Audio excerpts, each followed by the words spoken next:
Hi everyone, आप लोगों का ये ऑनलाइन पोर्टल के थ्रू आउट यहाँ पे क्लासेज जो कंडक्ट किए जा रहे हैं उसमें आज आप लोगों का हिस्ट्री का क्लास है। ये एक शॉर्ट वीडियो के थ्रू आउट चैप्टर 1 जो आपका फ्रेंच रिवॉल्यूशन है इसको समझाया जाएगा। ठीक है, आप एक शॉर्ट वीडियो से भी इस चैप्टर को जो ऑलरेडी क्लास में हो चुके हैं आप उसको समझ सकते हैं। ठीक है, यहाँ पे जो फर्स्ट चैप्टर है आपका हिस्ट्री का हुआ है आपका फ्रेंच रिवॉल्यूशन। ये चैप्टर इसलिए इम्पॉर्टेंट है कि यहाँ से अभी आप जिस भी गवर्नमेंट को जानते हो, आपने क्लास 1 to 8 जहाँ से आपने गवर्नमेंट के बारे में जाना, जिस भी सिस्टम के थ्रू आप गवर्नमेंट के बारे में जानते हो, उस गवर्नमेंट को लागू करने में सबसे बड़ा चीज़ का नीड होता है वो है आपका कॉन्स्टिट्यूशन। और उस संविधान को बनाने के लिए जो सबसे पहले रिवॉल्यूशन ऑल ओवर वर्ल्ड में कहीं पे बिगनिंग हुआ था तो वो इसी को माना जाता है। यहाँ पे सबसे पहले पावर का ट्रांसफॉर्मेशन माना जाता है कि किस तरह से पावर को ट्रांसफ़र किया गया था। हम लोग इस चैप्टर में पढ़ेंगे कि फ्रेंच में क्या था कि ये आपका अर्ली 18 सेंचुरी का बात है कि फ्रेंच में क्या हुआ था कि वहाँ पे उस समय मोनार्ची सिस्टम था। लुई 16 वहाँ का राजा होता था। ठीक है, वो एक ऑटोक्रेसी रूल कर रहा था और सबसे बड़ा था कि उसका जो उसके अकॉर्डिंग जो समाज को बांटा गया था, जो हमारा सोसाइटी अभी का है, इसमें हम लोग इसको डिवाइड नहीं कर पा रहे हैं on the basis of their caste religion. इस तरह से डिवाइड नहीं करते हैं क्योंकि अभी सारे लोगों को उनके फ्रीडम्स, उनके राइट्स मिले हुए हैं। उसमें ऐसा कोई सिस्टम नहीं था। उसमें जो फ्रेंच था उसको 3 सोसाइटी में बांटा गया था।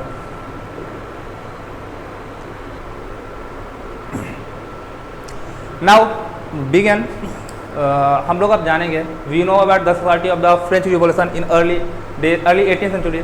ठीक है, तो उस समय जो सोसाइटी था उसको 3 स्टेट्स में डिवाइड किया गया था। ठीक है, अलग अलग जो स्टेट्स थे उसमें नोबल्स थे, क्लर्जी था एंड जो थर्ड स्टेट जो था वो कहलाया था। थर्ड स्टेट में जो थे वो मेनली अभी का जो हम कह सकते हैं कि मिडिल क्लास से लेके जो लोअर क्लास है वो उसमें थे। मीन दैट कि अभी प्रेजेंट डे का जो मिडिल क्लास और लोअर क्लास जो है उसको मान सकते हैं। रिच पीपल मीन दैट क्या, मीन दैट कि क्लर्जी जो थे वो मेनली मोनार्च थे।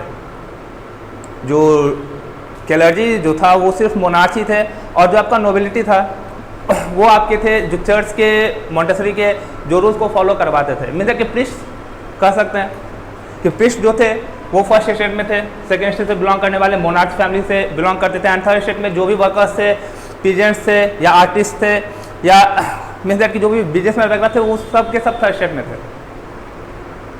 Now we think about the all states कि ये स्टेट्स का मतलब क्या है। इन स्टेट्स में डिवाइड करने का जो डिवाइड का रूल है ये इस तरह से क्यों फॉलो करवाया जा रहा था, मीन दैट कि ये क्यों इस तरह से डिवाइड किया गया था। सबसे बड़ा प्रॉब्लम था कि किसी भी गवर्नमेंट को रूल करने के लिए इकोनॉमी का नीड होता है। उसमें फ्रेंच जो था अलग अलग वॉर में पार्टिसिपेट कर रहा था एट एक उस समय में सर्टेन टाइम में क्या हुआ था कि ब्रिटिश जो आर्मी थी वो अमेरिका के 13 कॉलोनीज पे क्या कर रहा था, रूल कर रहा था। और जब हम कॉलोनियल रूल पढ़ते हैं तो उसमें हमने पढ़ा था कि ब्रिटिश और फ्रेंच में हमेशा राइवलरीज होते रहते थे। उसका रीज़न क्या था कि दोनों कॉलेज बनाने में क्या करते थे, एक दूसरे पार्टिसिपेशन करते रहते थे। और ब्रिटिश जब वहाँ पे ऑलरेडी कॉलोनी को क्या कर चुके थे, बना चुके थे, तो उसको फ्री करवाने के लिए फ्रेंच आर्मी ने क्या किया, उनका हेल्प किया। किनको, अमेरिकन को। जो 13 कॉलोनीज थे अमेरिका के उनको हेल्प किया था। अब सबसे बड़ा जो प्रॉब्लम्स वहाँ पे आ रहा था जो फ्रेंच लोगों के साथ हो रहा था कि वो हो रहा था कि वो जो distance of French to Europe to आपका अमेरिका, वो डिस्टेंस बहुत दूर का था। सेकेंड थिंग था कि उसमें मीन्स ऑफ ट्रांसपोर्टेशन नहीं था। अभी जो आप देखते हैं ट्रांसपोर्ट का जो सिस्टम है वो बहुत ईजी है, सबके लिए ईजी है। विद इन अ सेकेंड में हम लोग थिंक करते हैं और हम लोग ट्रैवल करना शुरू कर देते हैं, बट उसमें इतना ईजी नहीं था। दैट्स वाई एक्सपेंस जो थे वो डे बाय डे हाई होते चले गए। और वो एक्सपेंस जो मोनार्च थे वो कैसे उसको फुलफिल करते, जैसे अभी का सिस्टम है, अभी का जो गवर्नमेंट है, इसमें क्या हो रहा है कि सिस्टम में हम लोग टैक्स को पे करते हैं और वो क्या होता है, गवर्नमेंट को रूल किया जाता है, गवर्नमेंट उससे कंडक्ट होता है। सेम एज वहाँ पे भी टैक्स का सिस्टम कंटिन्यू किया जा रहा था। लेकिन उस टैक्स के सिस्टम में एक चीज़ था कि टैक्स जो था अभी यहाँ पे जितने भी सिटीजन हैं, सिटीजन ऑफ इंडिया जिसको हम लोग बोलते हैं, जितने भी नागरिक हैं, वो सभी लोग किसी न किसी वे टैक्स को पे करते हैं, सभी लोग। बट वहाँ पे क्या था कि जो थर्ड स्टेट से बिलोंग करते थे सिर्फ वही लोग टैक्स को पे करते थे। सिर्फ थर्ड स्टेट के लोग ही टैक्स को पे करते थे, और अलग अलग राइवलरी में पार्टिसिपेशन के कारण जो फ्रेंच थे, उन जो फ्रेंच के जो थर्ड स्टेट से बिलोंग करते थे, उनको सबसे ज़्यादा टैक्स को पे करना पड़ रहा था, और डे बाय डे उनका क्या हो रहा था, टैक्स में इंक्रीजमेंट हो रहा था। अब तो ये समझ गए होंगे कि ये क्या था कि टैक्स को इंक्रीज किया जा रहा था।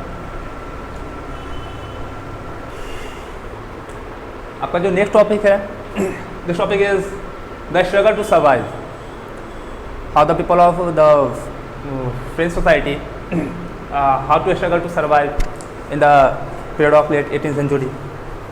जैसा कि हमने फर्स्ट टॉपिक में पढ़ा था कि टैक्स के इंक्रीजमेंट के कारण क्या हुआ था कि जितने भी लोग थे वो टैक्स के इंक्रीजमेंट के कारण क्या हुआ था कि जितने भी लोग थे वो क्या हो रहे थे, बुरी तरह से सफ़र कर रहे थे इस टैक्स के इंक्रीजमेंट से, ठीक है।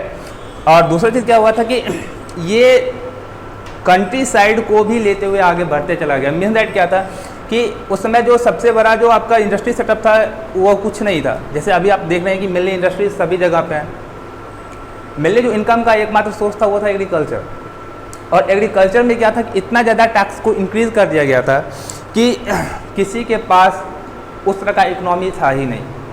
और क्या हुआ कि डे बाय डे वो टैक्स के कारण क्या हो गया कि बहुत बुरी तरह से सफ़र करने लगे टैक्स के इंक्रीजमेंट से।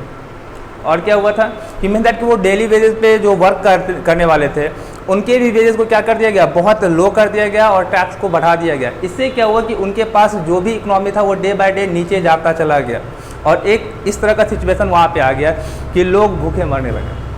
कहते थे कि वो एक तरह का एपिडेमिक था कि वो राइवलरी जो वहाँ पे पार्टिसिपेशन हो रहा था फ्रेंच के द्वारा, वो उसके लिए क्या था, एक एपिडेमिक के जैसा था। आगे है कि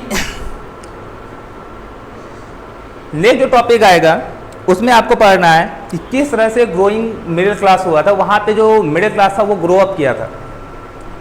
कुछ पढ़े लिखे जो मिडिल क्लास के लोग, मिडिल क्लास से बिलोंग करते थे कुछ लोग, वो क्या थे, एडुकेटेड थे, और उन्होंने क्या किया था, सबसे बड़ा चीज़ क्या था कि प्रिविलेज को बंद करवा दिया। प्रिविलेज मीन्स क्या कि जो जन्म से अधिकार मिलते हैं, प्रिविलेजिंग मीन्स दैट क्या कि जो मोनार्च था उसके जगह पे सपोज दैट कि उसका अगर डेथ हो जाता था तो उसके जगह पे उसका जो भी पावर था वो पावर का ट्रांसफॉर्मेशन किसके पास होता था, जो मोनार्च के सन या डॉटर होते थे या जो उनके घर से फैमिली से बिलोंग करते थे उनके पास वो पावर का ट्रांसफॉर्मेशन हो जाता था।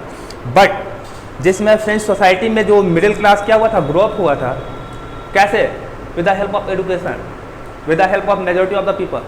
तो इसके थ्रू आउट ही क्या हुआ था कि वहाँ पे प्रिविलेज को बंद करवाया गया, ठीक है। और सबसे बड़ा था कि मिडिल क्लास के पार्टिसिपेशन के कारण ही ये रिवॉल्यूशन स्टार्ट हुआ था जो फ्रेंच रिवॉल्यूशन है। और क्या हुआ था कि ये प्रिविलेज को समाप्त कर दिया गया, मीन दैट कि वहाँ पे क्या हुआ था कि जो आपका मोनार्च का सिस्टम था वो ख़त्म करवा दिया गया था। नेक्स्ट टॉपिक इस सेकेंड टॉपिक में हम लोग चलेंगे। ये आपका फर्स्ट टॉपिक फुल्ली तरह से ख़त्म हो गया है। सेकेंड टॉपिक है the outbreak of the revolution. ये रिवॉल्यूशन जो था इसका बिगनिंग क्या माना जाता है, कैसे माना जाता है और क्यों माना जाता है।